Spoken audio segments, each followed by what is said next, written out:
Humbly and ask for forgiveness in the name of Jesus.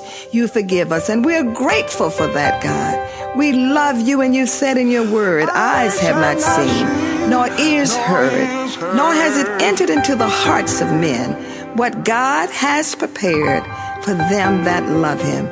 We love you, God, and you've said in your word that we must love each other. Teach us how to love and how to be forgiving in our attitudes and behavior.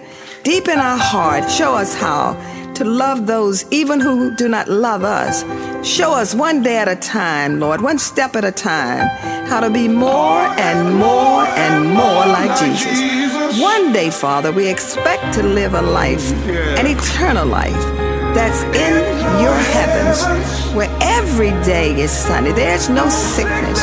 There is no despair. There's all joy and peace and love and beauty. One day, oh God, we shall join with other brothers and sisters from across the world who have come to know you in the pardon of their sins.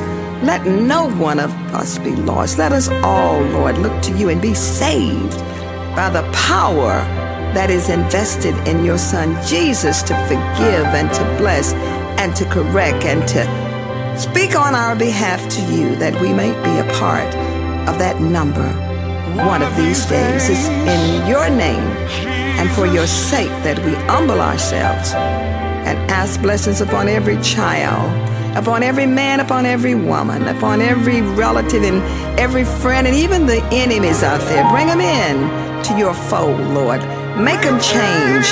The devil is a liar. He thinks he has them. But oh God, if you decide that you want to save them, you can save them all through your Son, Jesus.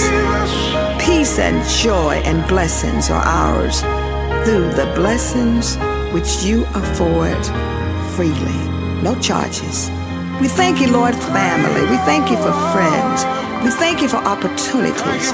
We thank you, Lord, for food and clothing.